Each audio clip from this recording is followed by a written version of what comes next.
Atvinnuleysi klárlega stærsta áskorun sem við stöndum frammi fyrir út af faraldrinum, svona fyrir utan auðvitað heilsufarsleg sjónarmið. Það sem við sjáum í því að þeir sem helst að missa vinnuna eru útlendingar, konur eru örlítið fleiri heldur en karlar og svo sjáum við líka að það helst ungt fólk sem að missa vinnuna. Og það sem við séð líka í öðrum Evrópulöndum eru auðvitað þetta að það séu svona hópamyndanir, að það séu stærri hópar sem eru sérstaklega í langtíma atvinnuleysi eins og aðfluttir einstaklingar eða yngra fólkið og þess vegna er þetta náttúrulega eitthvað sem við þurfum sérstaklega að grípa utan um. Eins og staðan er núna þá eru þetta búið að grípa til ákveðna svona mótvægisaðgerða og það er fjárfestingar á taka ríkisstjórnarinnar og þar voru sköpuð störf sem einhver fólst í því að byggja upp vegi og byggingaframkvæmdir og 85% þeirra starfa sem eru að skapast eru kallastörf og þá höfum við sagt á móti að það er undirmönnun og bara langtíma vanfjármögnun á opinberu innviðunum okkar sem hvort sem í umönnun, kennslu og þessum stærstu geirum okkar innan velferðarkerfisins og það þurfi í fyrsta lagi að tryggja fulla mönnun þar til þess að fólk sé ekki látið hlaupa hraðar eins og var gert eftir bankahrunið en líka að raunverulega auka við aðstoðina af því álagið svo mikið núna. Eins og staðan er núna þá erum við að benda á að skuldastaða Íslands er mjög góð. Það er borð fyrir báru og jafnvel þó að við förum í enn meiri aðgerðir heldur en hafi verið boðað núna að þá verður skuldahlutfallið samt minna heldur en í öðrum löndum sem berum okkur helst saman við. Og við höfum líka bent á að það sem við verðum að læra af hruninu er að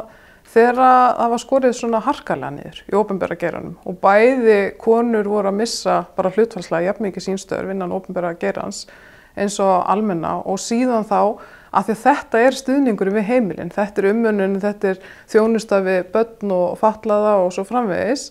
og þá færist þessi vinna yfir á konur. Þannig að við erum annars vegar með konur í sínum launuðustörfum sem að raunverulega bara brunnu út við þetta og sjáum tölurnar hjá Virk. Þannig að þær báru þungan af því að fleyta okkur í gegnum hrunið með því að hlaupa hraðar og afleiðingin var svo að þær eru að veikjast og jafnvel bara búin að missa starfsgetuna til langtíma. Og svo líka að umönnunarbyrðin hérna, hún hefur aukist og er 3 sinnum meiri hér á landi samanborið við önnur lönd í Evrópu varðandi eldri ættingja og öryrkja og við erum jafnvel enn verri stöðu þegar kemur að börnum. Það er nefnilega eitt af stórum málunum sem að mér finnst ekki hafa verið nægilega áberandi í umræðinu núna er jafnréttisvinkillinn. Alveg eins og umhverfismálin, þá er þetta eitthvað sem að verður alltaf að hafa leiðarljósi í hvers kyns ákvörðunartöku. Og auðvitað er mjög auðvelt að grípa í það verkfærakistu sem við höfum og það var skortur og innviðauppbyggingu varðandi vegi og byggingaframkvæmdir, því verður ekki neitað, en það verður að tryggja jafnvægi í þessum efnum. Og fólk verður að horfast í augu við það að það var skorið svo bratt niður í þessu opinbera kerfi að það hefur ekki jafnað sig og þess vegna þurfa að styrkja það til þess að raunverulega koma þá betur út úr þessum hremmingum heldur en við gerðum úr síðustu. Sko í fyrsta lagi ber kannski að nefna eins og staðan er núna að þær fjárfestingar sem eru til þess fallnar að skapa störf að þær taka ákveðin tíma, þær skila ekki störfunum strax og það er að okkar mati of mikil áhersla á það að sé verið að skapa störf en ekki nægileg umræða það hvernig þú ætlar að koma fólki fyrir horn af því að það er ákveðið biðástand núna og þess vegna þarf að tryggja afkomu þeirra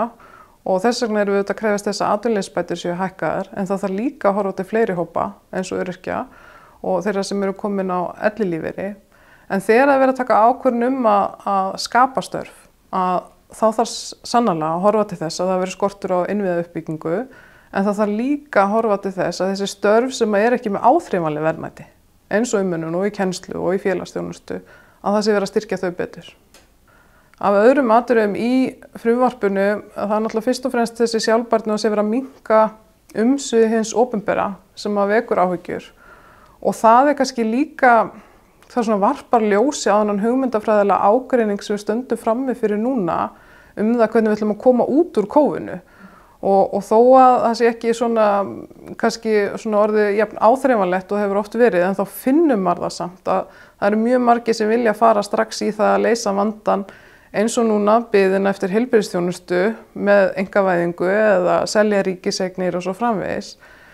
Og það er mjög mikilvægt að við missum aldrei sjónar á mikilvægi þess að við treystum grunnstoðirnar og innviðina af því það er sannarlega það sem er að koma okkur í gegnum þennan faraldur núna. Það eru miklu samræmi við þær áherslur sem við höfum lagt fram í kringum mars-apríl þegar faraldurinn var að hefjast og þá lögðum við áherslu á það væri aukin fjárfesting í opinberum störfum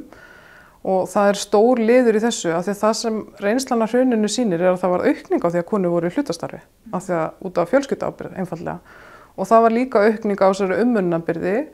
og af því að það minnkaði stuðningur hins opinbera við þá sem að þurfa á því að halda og svo þessa ótrúlega aukningu á þeim sem að missa starfsgetu sína og leita til virk sem eru einkum konur sem að vinna hjá hinu opinbera af því það að hlaupa allt og hratt